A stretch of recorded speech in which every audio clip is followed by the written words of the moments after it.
Hello, I'm Enzo, and despite having countless hundreds of hours in Borderlands 2, it might surprise you that I've only beaten Ultimate Vault Hunter mode once, and I've never gotten into the OP levels. Over the past few weeks, I've changed all of that, and here's my full journey to OP 10 for the first time. For this run, I played as Maya, both because I wanted to play her more after the Legendary Only run, and because she is way more powerful than I first thought she was.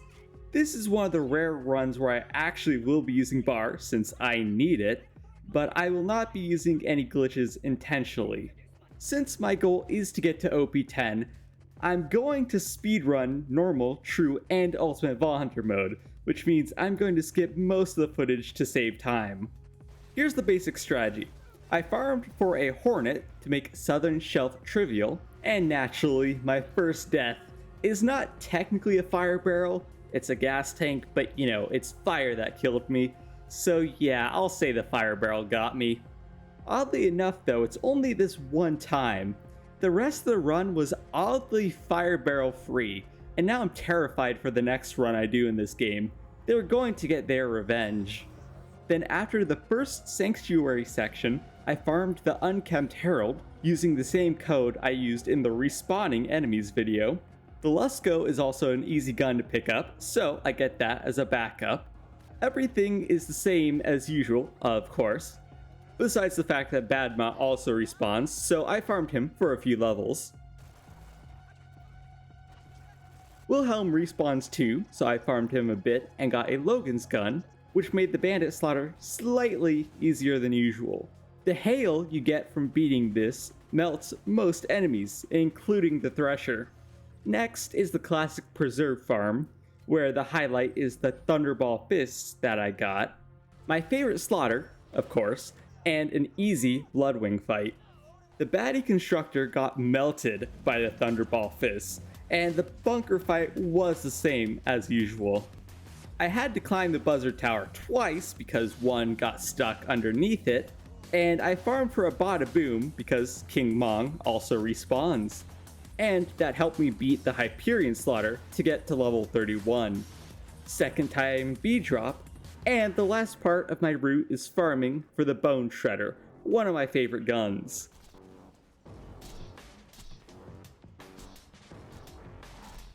At this point, I'm super powerful. This constructor just got melted, and well, yeah, I think that might be the only time I've ever one-shot the warrior.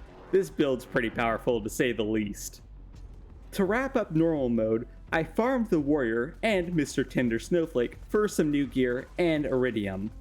With the normal mode run wrapped up, you should be able to guess how true and ultimate Vault Hunter mode went. I'm going to do the same runs as before, and the game is still easy. I'm going through each run relatively fast.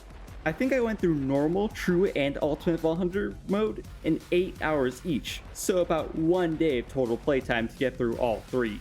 I was originally planning to do like a recap of each mode, but that would take way longer than it's actually worth, because trust me, true and ultimate Vault Hunter mode didn't really change. I went the exact same loot path as normal mode. I got some neat items in those, but everything else is literally the exact same. And the main highlight of the classic Preserve farm is finally getting a legendary Siren class mod. This is perfect because this is the exact class mod I've been looking for the entire time. Gun damage and cooldown rate. You can't really go wrong with it. I'm starting to think that almost instant kill on normal mode really spoiled the warrior fight for me now. Even though the Fibber does 800% crit damage and is melting the warrior as well, I don't think I'll ever get close to the feeling I had when I literally one-shot the warrior last time. That was just so awesome. The Fibber is so broken that it actually carried me all the way to the Preserve, which is kinda crazy to me. So yeah, that should really say something about this weapon. Despite what I'm making it look like, the run wasn't all that smooth. This constructor actually farmed me a few deaths, mostly because it wouldn't lower its eye shield so I couldn't get any hits in with the Fibber, and I was super squishy at this point. So I died 3 times trying to kill this constructor. Yes, I could have just run past it, but I needed my revenge at this point. Since this is only my second time getting this far, I've never failed the beacon defense, but it got scarily close with me having to repair the beacon 5 times. I believe after 8 it goes invincible, and even though you don't fail the mission, you kinda do, in like a spiritual way, I guess. Now that I'm in Ultimate Vault Hunter mode, I can finally get Pearl Essence to drop, and that was my exact goal here. I was not going to stop farming until I got Pearl Essence. Here's the craziest part though. It didn't take that long to get one, and what did I get? The Butcher. Now, I haven't gotten many Pearl Essence before. As a matter of fact, this is my second one. The first one I got was also a Butcher. I know these guys don't have a crazy pearlescent loot pool, but still, to get the exact same pearl 2 times in a row, that's a crazy coincidence. It's a welcome one though, because I think out of all of them I've used so far, the Butcher might be my favorite. So that's pretty awesome. I'm very happy with this drop, and considering it's a Hyperion shotgun, you can probably guess Bloodwing stood absolutely no chance against it. This is the single coolest part of the run. I currently have both the left and right keystone, you know, the skill at the bottom of the tree, and the left one is called Thought Lock. Basically, this makes enemies fight other enemies, but apparently it has some crazy bizarre interactions that I never knew existed, mostly because I've never played that much Maya before. One of the skills allows Thought Lock, or Phase Lock I guess, to move to other enemies if the current target dies. But one time I noticed something, so I had to try it for myself. And apparently if you Thought Lock a surveyor, it heals you. Same thing with shield surveyors I found out later on, but that is just crazy. I never knew that. That might be the single coolest thing I've ever seen in this game, just because of how bizarre the interaction is. I doubt you'll ever really use it, but yet again, that's just something neat to learn about in this game. Just like true Vault Hunter mode though, everything else was the exact same as normal mode. Warrior fight was a bit slow, that's just because of all the different modifiers that I have now, but I was kind of expected that. It's also because I don't have the beast shield right now. Survivability is still a major issue, because I didn't get any healing weapons.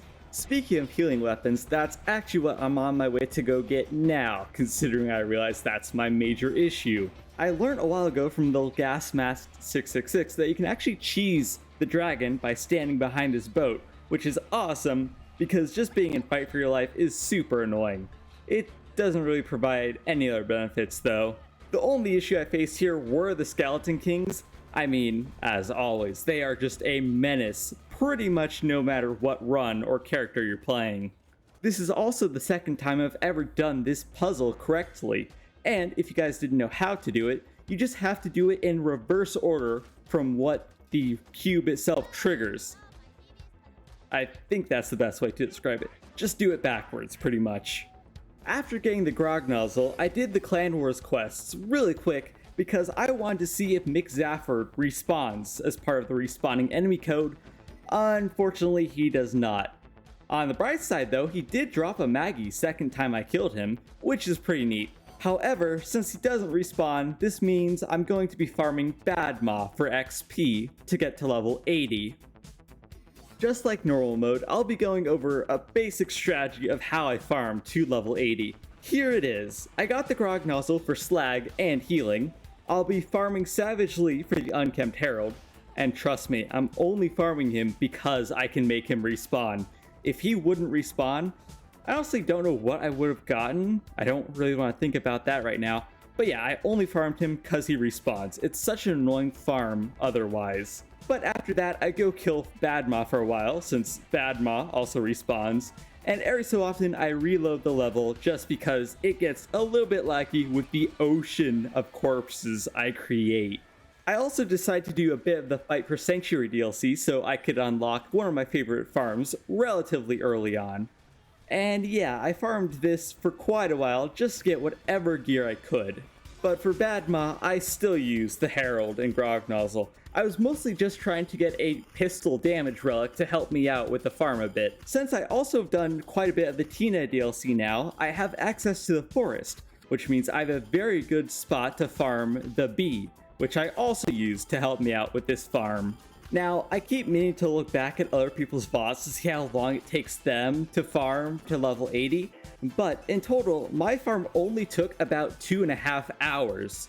Just for Badma killing. It might have been a bit more for farming for the other gear, but still, that is significantly less than other people, which is kind of insane just how much time respawning enemies really does save. I don't consider it cheating. Maybe you do. If you do, tell me in the comments. I literally use it just because it saves me so much time. I really like farming, but I don't like having to wait for all the loading screens and then getting to the location.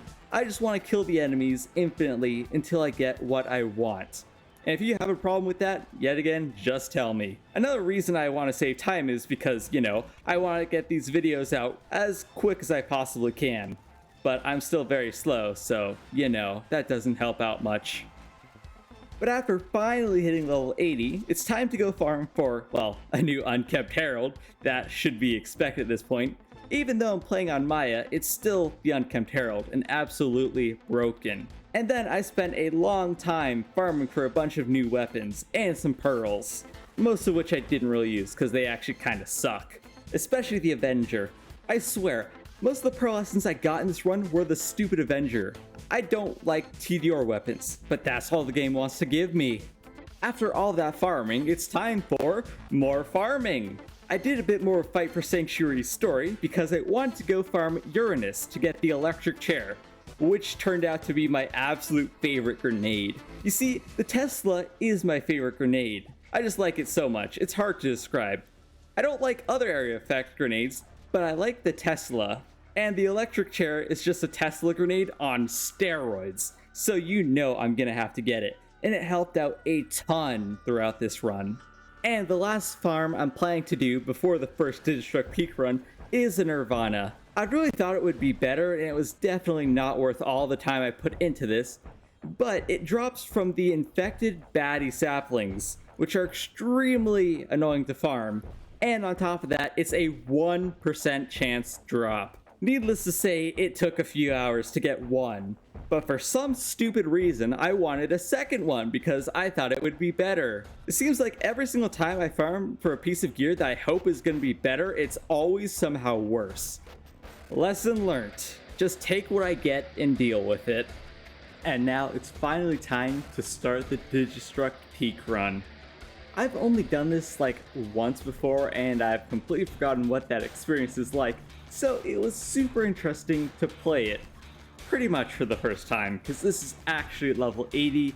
I think the first time I tried it was like true Ball Hunter mode at level 50, so yeah, it's been a long time too. So because I haven't done this in forever, I really had no clue what enemies spawned, so I was kind of just adapting to whatever spawned in my way. I'm gonna speed most of this up because it was a little bit boring, I'll be honest. The first few levels are the easiest, as I've heard from my chat. You might also notice that I'm using the Nirvana. I always thought this thing was way better, but I don't know, it kind of sucks in my opinion. But it is Mollywand, so I think it has something with grenade damage as well, and Maya has no grenade damage things. I'm also using an adaptive shield instead of the B, which is super broken, and I did have to swap to the B and OP2, I believe, 2 or 3. And that's the other thing. The first few levels are so easy, I actually managed to do OP1, 2, and 3 before I had to get any new gear. But yeah, the combat is very repetitive here. My loadout is pretty broken, and Cloud Kill, well, it's just Cloud Kill, it makes so many enemies so easy. And I think, if I remember correctly, I'm still not 100% sure, but Digistruct enemies in here take way more damage from corrosive because of their armor, health bars, or something like that. I don't know. People in chat said that, and it kind of seems to be the case here. But that concludes our OP1 run, and it wasn't too bad. I went to do OP2 and 3 before I farmed any new gear. OP2 felt literally the exact same, and I didn't have to equip the B until OP3. In OP3, I can't remember if they spawned earlier, they might have, but I'm really starting to understand why people hate these slag Centurions so much. They are an absolute menace, especially if you don't have any fire weapons, which luckily I do. And because I quickly cut through the footage, I don't remember where this corrosive butcher dropped from, but it's OP2 and it carried me through OP3, in combination with the very balanced B shield. The OP3 ending is also the 4 assassins, and they were pretty easy these 3 times around. I had a lot of close calls in the OP3 run, but that's mostly because my gear is very much underleveled. As you can see, the electric chair is amazing in combination with the grog nozzle, or I mean any Moxie weapon really for healing. That's the main reason I got it in the first place. Here's something you won't see every day. When I was farming for a B shield, I got probably the only god roll item I've gotten in this run. Right there, that is a god roll B shield in OP3. That is absolutely awesome.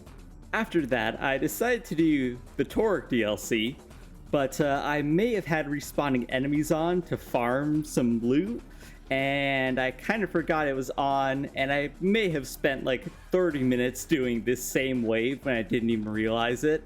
Yeah, I literally didn't go any further than this even. I didn't need anything in the Torque DLC. I legitimately have no clue why I did it. Yeah, I don't. This is just something my brain turned off and just decided to do. After I got back on track, I decided to finish up the Fight for Sanctuary DLC, which might have not been the best idea, because apparently you get the relic from completing the main story of this DLC. So my relic for the toothpick was at OP3, but it was still extremely useful later on. I struggled with the Hector fight and actually died 3 times, because I don't really remember doing it, and I'm in OP3, and yeah, it's just a difficult and terrible fight all around. The OP3 to 4 Destruct Peak didn't really seem that different besides the Bonehead spawn, and it unlocked a new area after I defeated the assassins, but thankfully that was the end, so no binary boss yet. After that, I went to do the BFFF's mission, mostly to farm the world burn, but the Sincero Amigo that you get from completing it was also super useful. Lieutenant Bolson is an extremely annoying farm, but the easiest way to kill him is by blowing up his backpack, which sometimes I managed to one-shot. I got the world burn pretty quick, but I farmed for a few more because I wanted to see if I could get a better one, but I never did. Also, he respawns with the respawning code, that's why the farm was so easy. Right before I did the next Digistruct Peak, I decided to farm for a Hornet, as one of my viewers suggested that. And as you'll see, it was an amazing idea because it's pretty broken in Digistruct Peak. These new weapons made the Digistruct Peak run way easier. The Hornet is just broken for this, and the Amigo Sincero is awesome because it ignores shields. Overall, OP4 wasn't too hard, and I might have lied a bit earlier because I forgot Binary Boss isn't until OP5, so my bad. OP5 is when it really gets, well, bad. Since I was using a OP2 Hornet and an OP4 Digistruct Peak, I think you guys can probably see how using an on-level Hornet went. This thing is even more powerful than the last one. Overall though, OP4 to OP5 Digistruct Peak is relatively similar to 3 to 4. It wasn't that bad, but combat was still slow. There were no real highlights in this one either. Well, up until Binary Boss. Since I've never fought this boss before, I had no clue what to expect. And it was pretty easy, but that's because I'm still very early on and I have really good gear. But I learned quite a few things from fighting him and my chat. First of all, you're not supposed to destroy the turret because he regenerates a more powerful one, so that was a mistake. Thankfully, it was an early mistake I learned. Besides that though, the strategy just appears to be coward hide around the building, which I am surprisingly good at, and that was my natural instinct, so that worked out. Overall, not too bad, but we'll definitely have to see how it goes later on. I think my favorite part of this boss though is the fact he drops a guaranteed pearlescent, and the game was extremely kind in giving me my favorite pearl on the first try. Another cool idea my viewers had was to do the Pirate Booty DLC, not in Ultimate Vault Hunter mode, but in True Vault Hunter mode. to get a Pimpernel and try it out. Even though the Pimpernel is going to be at level 50, most of my damage relies on the Beast Shield, so it's still going to be at least slightly effective. A while later, I got a at least half decent one, and I decided to test it out against Saturn, but I mean, the damage is nothing special. I also didn't know how to bore Saturn at this point. I figured out how a bit later on, and trust me, it's actually really neat how you can just one-shot him to a super satisfying sound. I also decided to farm the Lusco, and again, learned from my viewers, that apparently if you exit the level then re-enter it, a new Lusco spawns, meaning you can stack up a ton of spawns just like this, making farming way easier than usual. The OP 5 to 6 run was going pretty good until, yeah, Yukino's mom. I knew she's a menace from watching Little Gas Mask, but I didn't know just how difficult she would be until this shock attack. So if you don't have a healing weapon, you're basically screwed. Her shock attack two-shots you. Thankfully I had a healing weapon and the electric chair for my damage to heal me, but this fight was not easy. And she gave me my second death in all of my OP runs. I forgot to mention it, but my first death was in OP 3 purely by mistake. So it's obvious I'm gonna need some sort of strategy to beat her next time. For some reason, I decided to try and kill Hatterax, but since I've only beaten one raid boss, and that was when I was way overleveled on Terramorphous, I really don't know why I thought I could beat Hatterax. Long story short, it did not go well, and I didn't get any gear I wanted. So I'm gonna have to figure something else out for Dukino's mom. I first decided to farm for a toothpick, not for Dukino's mom because she's armor, but just because I wanted to try it out. It was actually a ton of fun. It's a super powerful weapon. It just chews through ammo. And this is one of the very rare times where I actually had a decent idea.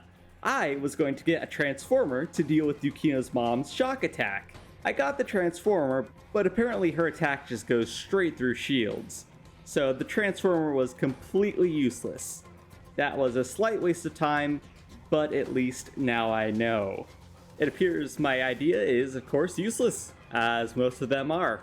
The shield stays intact, yes, but she still health gates me with each attack. So I guess I'll just go back to the B for damage for future attempts. Also, getting the toothpick was an amazing idea, because this thing just shreds through flesh enemies and ammo alike. Anyways, the run was going the same as the other ones, until near the end, where I encountered my new least favorite enemy. That happens to be Spider Ant Sappers. Now, I hate enemies that burrow and you can't attack. Think coconut crabs in Wonderlands. But anyways, this Spider Ant Sapper just peaced out. Yep, he burrowed and never came back. I don't know where he went. I tried everything. I tried shooting everywhere, I tried action skilling everywhere, I even tried to throw grenades everywhere to try and kill it. But nope, it is just gone, completely blocking my progression. And considering this was nearing the end of the stream, that completely ruined my OP6 run. That was super annoying. Like, of course it just has to be something that stops my progression. The game knows I'm going too fast and just stops me. So, yeah, that happened. Long story short, the next day I cheated in some new gear to help me out with the parts I've already done, but don't worry, I literally threw it off the map right after I got to where I was the last time. As fun as it was, you know, I definitely don't like cheating this much. But the Unkempt Herald just absolutely melts Binary Boss, so this run was pretty easy. And my Pearl this time was a Bearcat. Yeah, I haven't used it in BL2, but if it's bad in BL3, then yeah, I'm not using it in here, especially because I have no grenade damage skills. Long story short, my plan for OP7 to 8 was to get the Lady Fist, and that's exactly what I did. I skipped all the footage because trust me, read-only farming is super annoying. The only real issue with the Lady Fist is it can't crit surveyors. Well, you can't crit surveyors, so I meant to say, meaning I have to use my other guns for these super annoying enemies. And the baddie ones are even worse because they shoot 3 bolts instead of just 1, which are almost impossible to dodge. Enemies that do have critical hit spots just get melted by the very balanced 800% crit damage. Overall, this run was actually a bit easier than the previous ones because of this crazy buff. And if it hasn't been obvious, Thought Lock is just one of the most overpowered skills in the game. The amount of pressure this relieves off of me makes it super easy to kill enemies, especially like Scorch that are spider ants, so I can just shoot them in the abdomen for their crit damage. And the Lady Fist is even broken against Dukino's mom, assuming you can actually hit inside of her mouth where her crit spot is. Anyways, this run, like I said, was going amazing. Why did I say was? Well, Borderlands 2 is Borderlands 2, and I can't have anything nice in this game. I just died. Yep, not even my fault. I'm not 100% sure the exact definition of a sane frame, but I think that's what this was. I just died out of nowhere. No warning, I don't know what hit me, I just die. No health gate, nothing. So yet again, I have no clue what did this, and I'll show the full clip, because if anyone here knows what hit me, I would like to know. I'm pretty sure it had something to do with a missile from this bar tank though. That's my best guess. I VOD reviewed it a little bit later, but still couldn't figure out what the problem was. Well, after that unfortunate event, I finally got back to the part where I was, and then, since the game is still Borderlands 2, I had no clue that Saturn spawns here. I was boned in many ways. I really thought I was dead here, but by some miracle, I guess, it was just mostly me panicking, I actually managed to defeat Saturn. Even with a fire assault rifle, I actually beat him, which is kinda crazy. It's a great thing he has all those turrets on him for second wins. I don't think you could even beat him without it. Now, if I had known Saturn spawns here, I would have played a bit better.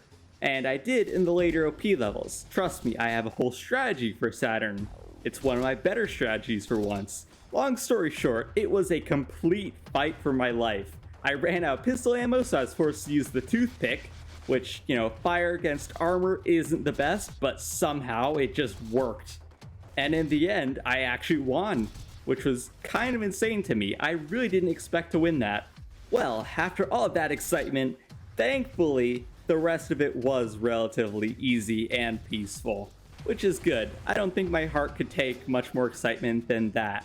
I don't know how I only noticed it this run, but it appears the binary boss has the body of a constructor, you know, with spider legs on it. But since it's a constructor, that means I can critically hit it, which is, you know, the Lady Fist specialty. So that's pretty neat. It was definitely a great choice of weapon for this OP run. I'm really glad I got it. Now that we're in OP 8, it's time for the next part of my plan, and that is to farm for a decent fibber.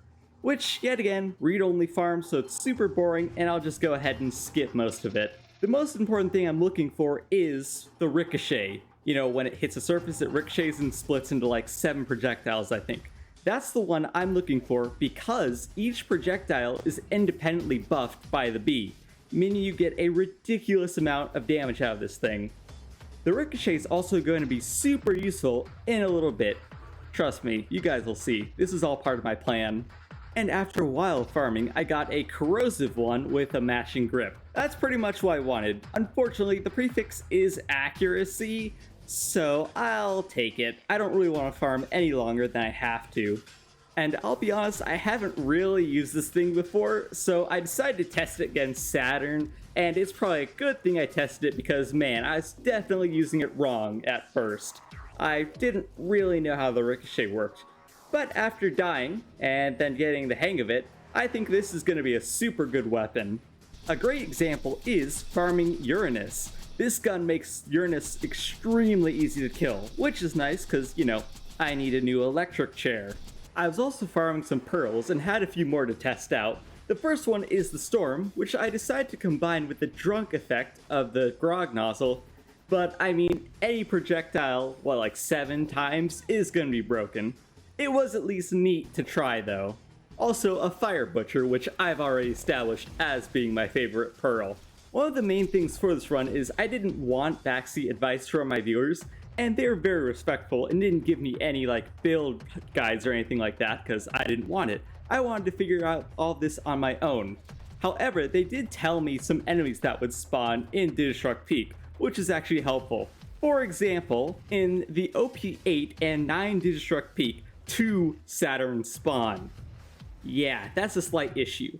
So that's why I'm all the way back here, ready to run back to this vending machine. Why did I do that? Well, it's because I'm using the fibber. Well, specifically the ricochet fibber. Yep, that's how I plan to kill Saturns. I just need to get the right angle and hit them with the ricochet from the fibber. Conveniently, I figured that out pretty fast, and it was just a matter of sitting here for long enough for them to die. It took quite a while, but it was the safest option. There's no way I'm fighting 2 Saturns after barely surviving 1. And after about 8 minutes of this, the 2 Saturns were finally dead. I think this is way better than the alternative, trying to fight 2, dying, and then having to redo this section, so I'll take it. And thanks to how powerful this corrosive fibber is, binary boss this time was relatively easy.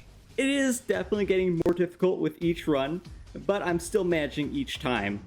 At the end though, I had a massive scare when I actually died to a corrosive dot, which I'm guessing was bullet reflection of some sort considering how long it lasted and how much damage it dealt. But yeah, so I really thought I'd have to do it all over again, but thankfully it saves. The only downside is that I missed out on whatever pearl he dropped, so that was a bit sad, but it's a whole lot better than the alternative. Now that I'm in OP9, my next goal is to farm for a Pimpernel. This took a very long time, so obviously I cut out all the footage.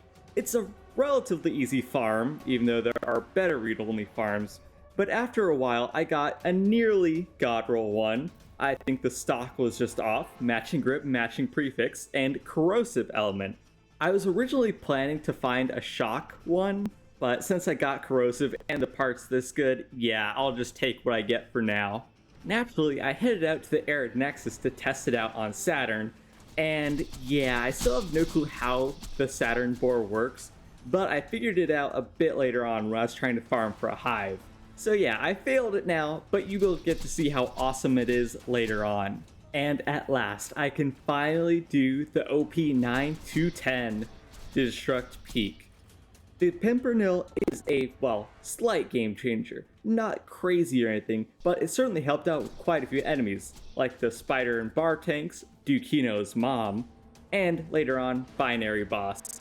Besides that though, the run is completely normal. Toothpick for flesh enemies, electric chair for shields and or healing, and yeah, not much else to say besides that. As for all this run, if you guys are interested in watching the actual streams, I'll have all the VODs in a playlist in the description.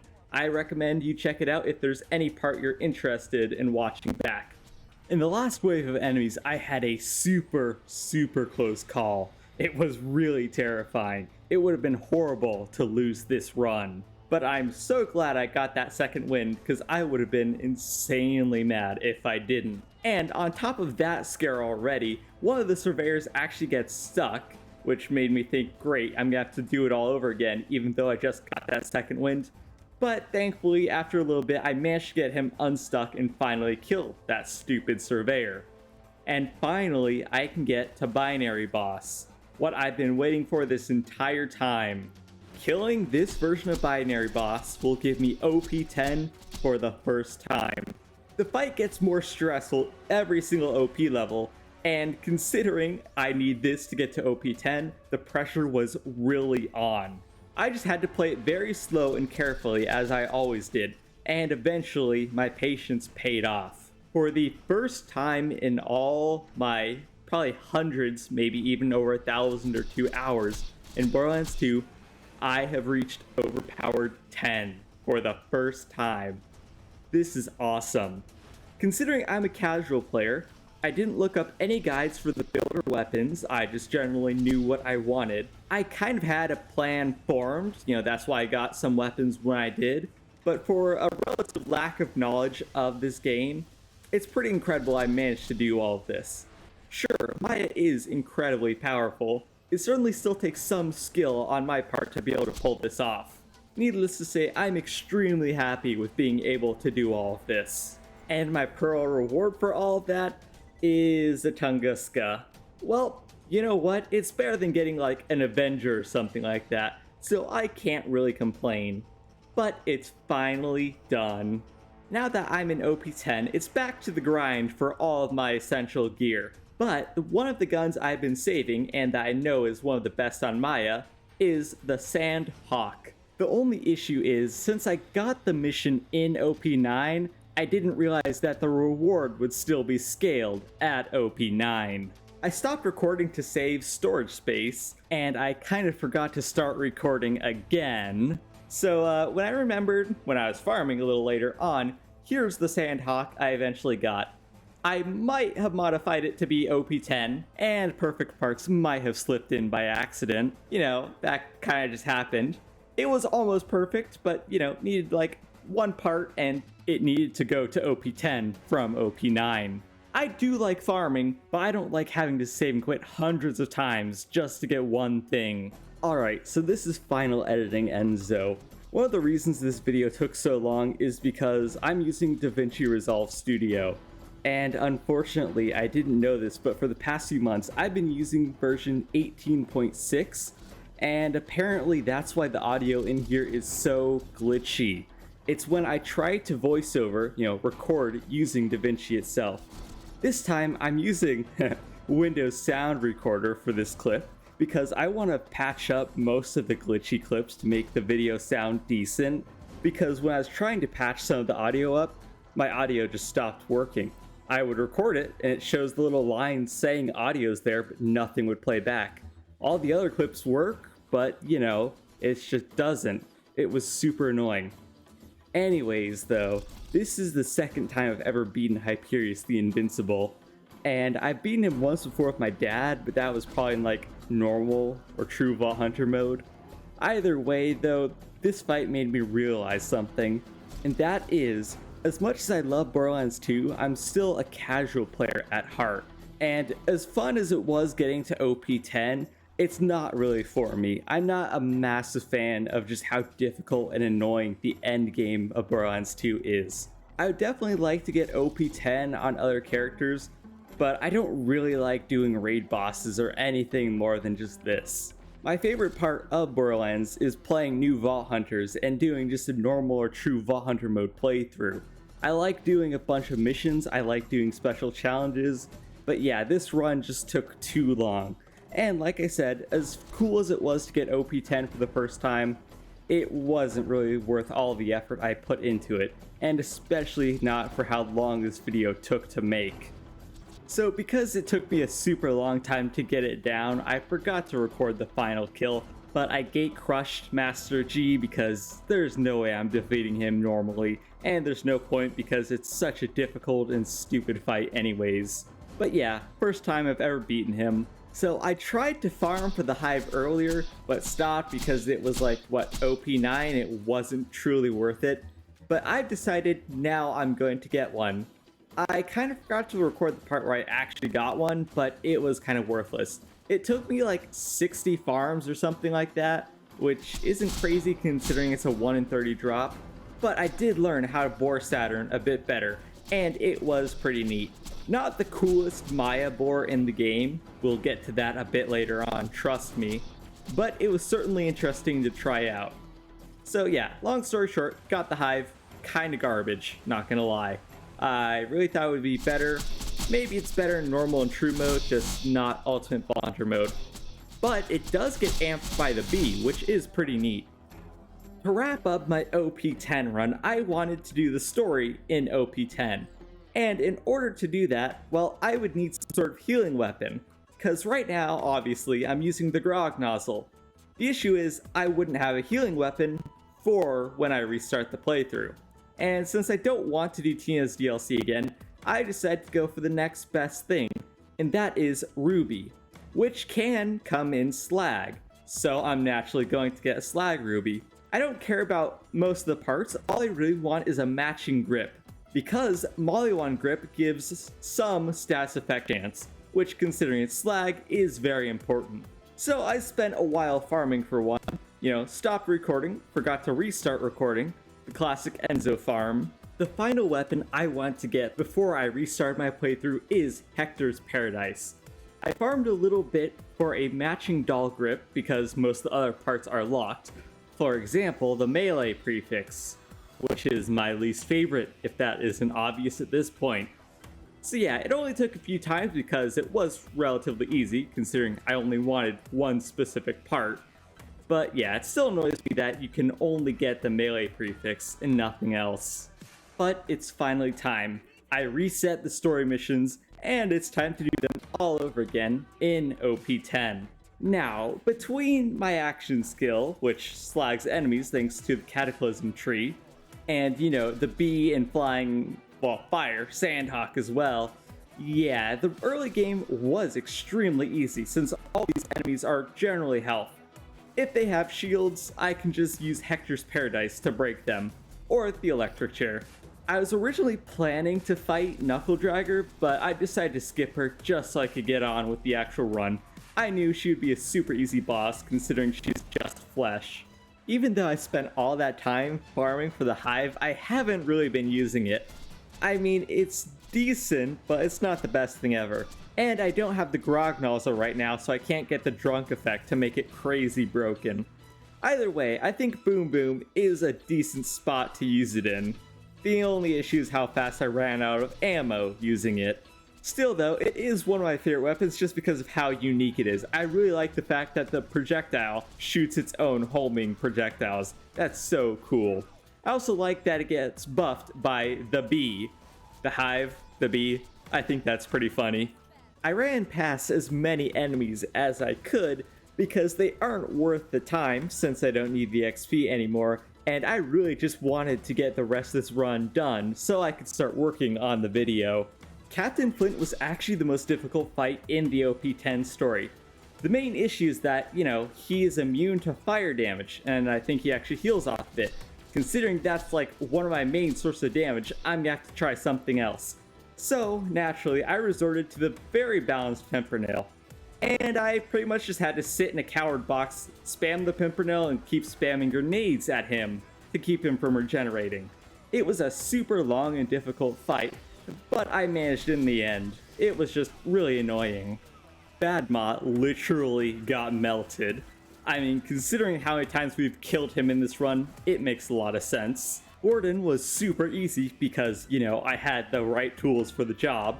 I spent all that time farming for the hive. I haven't really been using it. I mean, it's decent, but it's not the best thing ever. And I don't have the grog nozzle right now, so I can't get the drunk effect to make it crazy broken. Either way, I think Boom Boom is a decent spot. Somehow, the Constructor here was more difficult than the Thresher. Honestly, no clue why. And despite the fact I literally didn't pick up any of the echoes for this mission, only one loot homie spawned, which was super sad. He didn't even drop anything good either. For the Bloodwing fight, it's a little bit embarrassing, but this is actually the first time I've ever died to her. That's kind of crazy. I didn't even think about that before, but yeah, the fight was relatively easy. I just didn't sit in the right spot where you don't take damage. I took damage and was super squishy and died. I really thought she would have spawned minions by now, but I guess she didn't for some reason.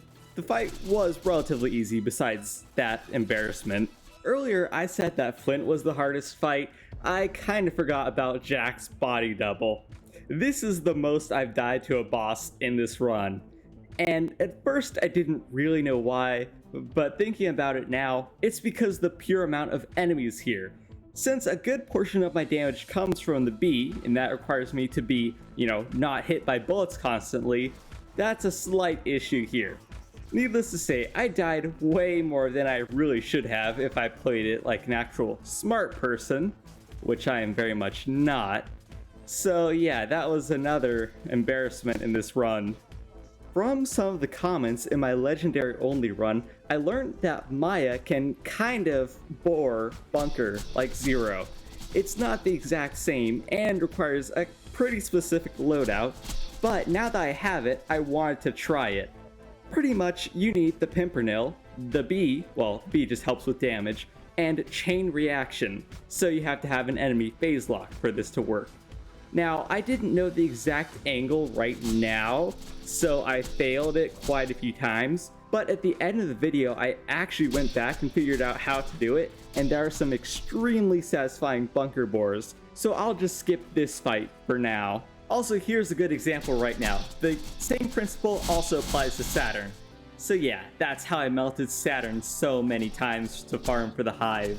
And at long last, we've finally gotten to the last two bosses of the game. Handsome Jack was relatively easy. The only issue is all of his minions and the robots and the chrysalists and even the rack swooped in to just damage my shield, which means I can't get my damage boost from the bee's amp, which made the fight significantly more annoying. However, when he wasn't targeting me, I got a super great opportunity and just shredded him with the Sandhawk.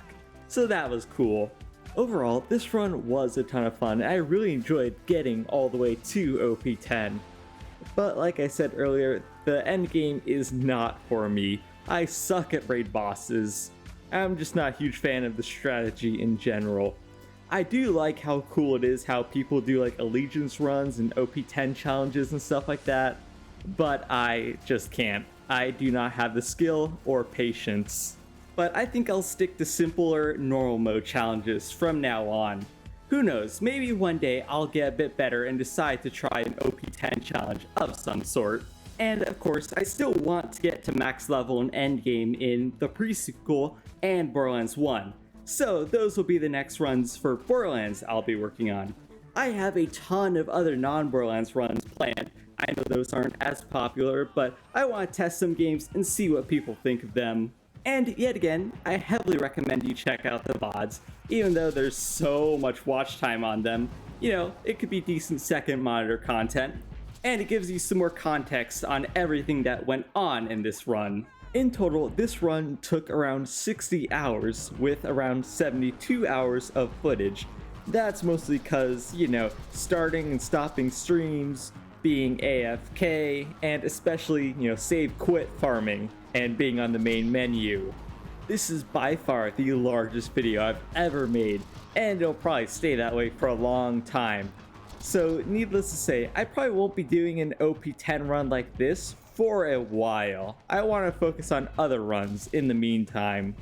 But once I start running out of ideas, which is unlikely considering how many are on the list, then I'll probably do another one on a different character, like Axton, or probably Salvador, because he's broken. To truly finish up the run, I wanted to finally bore Bunker with Maya.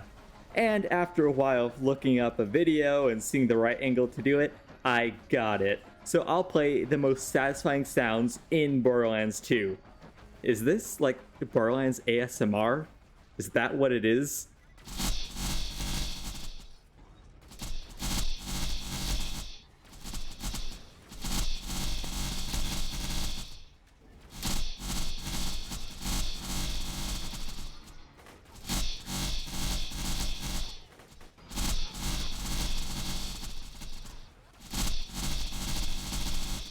But thank you all for watching, I really appreciate it, and especially thank you so much to my channel members. I'm sorry about the audio again, but now that I know how to fix it, it should be fine for future videos. And this is going to be Enzo from LookIntoGaming, signing out.